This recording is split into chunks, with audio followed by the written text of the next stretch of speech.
लगता है Trump Putin से आर पार की जंग करने जा रहे हैं। ट्रंप ने ऐलान कर दिया है कि यूरोप के टॉप नेता अमेरिका पहुंच चुके हैं और अगले 48 घंटे के अंदर रूस पर बहुत बड़ा फैसला ले लिया जाएगा।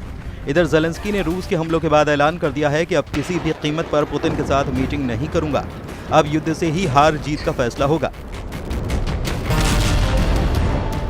युद्ध पर अड़ गया यूक्रेन, रूस ने उड़ाए छितरे। 24 घंटे में 823 हवाई हमले, यूक्रेन अमेरिका यूक्रेन में फेल। यूक्रेन का सर्वनाश, अमेरिका भागा यूरोप। रूस का पलटवार, यूक्रेन के 143 ठिकाने तबाह। 1292 दिनों के रूस यूक्रेन जंग अब खुलकर शहरों में शुरू हो चुकी है। जब से यूक्रेनी सेना ने रूस के तेल डिपो और पाइपलाइन को धमाके से उड़ाया है, उसके बाद से पुतिन ने यूक्रेन के बड़े शहरों के वीवीआईपी इलाकों पर हमले शुरू करवा दिए हैं। सबसे ताज़ा खबर यह है कि यूक्रेन की राजधानी समेत 1 दर्जन यूक्रेनी शहरों पर रूस ने 823 से ज्यादा हवाई हमले किए हैं। इधर ज़ेलेंस्की भी रूसी हमलों से बुरी तरह से बौखलाए हैं। ज़ेलेंस्की ने तो यहां तक ऐलान कर दिया है कि अब वो किसी भी कीमत पर रूस के राष्ट्रपति पुतिन से मीटिंग नहीं करेंगे।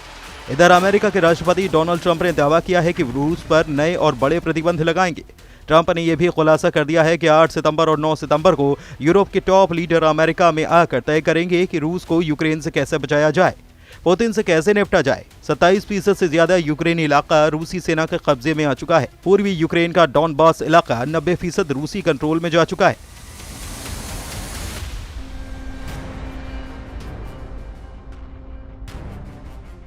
लेकिन उसके बावजूद रूस के हमले कम होने के बजाय तेज होते जा रहे हैं।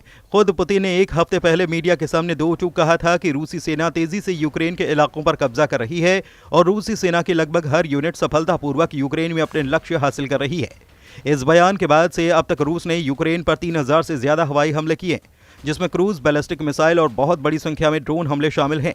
पिछले 24 घंटे में यूक्रेन की राजधानी कीव समेत कई शहरों पर रूस के इतने तीखे और प्रचंड हमले हुए हैं कि ज़ेलेंस्की भी खौफनाक तस्वीरें देखकर बौखला गए हैं।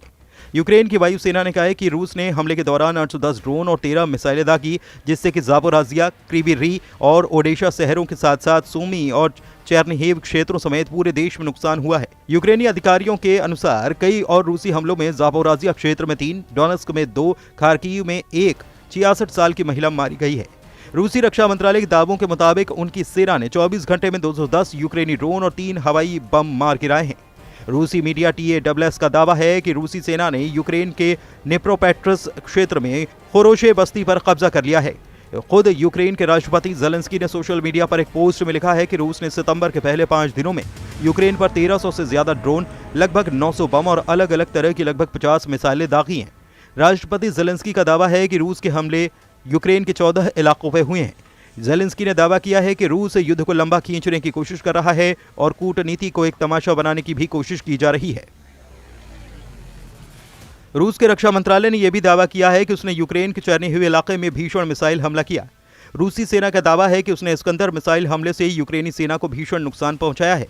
रूसी सैनिकों ने यूक्रेन के दक्षिण पूर्वी दिप्रोपेट्रोव्स्क इलाके के नोवोसेल्विका गांव पर भी कब्जा कर लिया है। यूक्रेनी सैन्य कमांडर ने रूस के तेज होते हवाई हमलों को लेकर चिंता जताई है और पश्चिमा देशों से ज्यादा बेहतर एयर डिफेंस देने की मांग की है।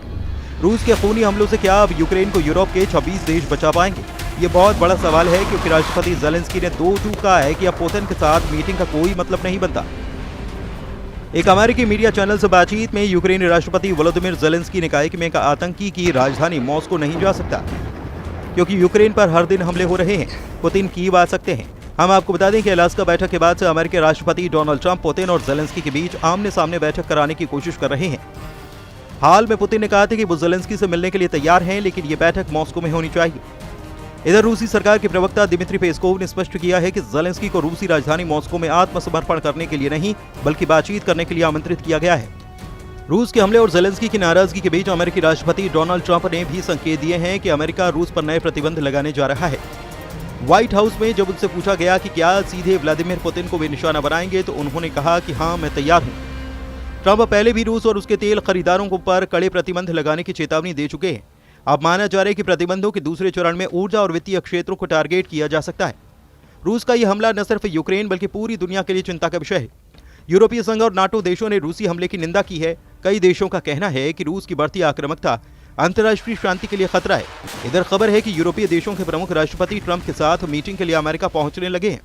ट्रंप ने खुद मीडिया को बताया है कि यूरोप के कई राष्ट्र प्रमुख अमेरिका पहुंचने लगे हैं, लेकिन उन्होंने किसी भी यूरोपीय देश के प्रमुख का नाम नहीं बताया। इधर नेटो के 32 देश भी अब रूस के खिलाफ बड़े युद्ध को लेकर हिम्मत जुटाते साफ नजर आ रहे हैं। इस वक्त फ्रांस, ब्रिटेन और जर्मनी ने रूस के खिलाफ खुलकर मोर्चा खोल दिया है। यूक्रेन के बहाने ये यूरोपीय देश किसी जंग को शुरुआत करने की वकालत कर रहे हैं, जिसे देखकर हैरानी होती है कि क्या वाकई में यूरोप रूस के खिलाफ सीधी जंग कर सकता है। जरा जर्मनी के ऑपरेशन डॉयचलैंड को जान लीजिए, जिसे रूस के खिलाफ युद्ध की शुरुआत माना भी जा रहा है।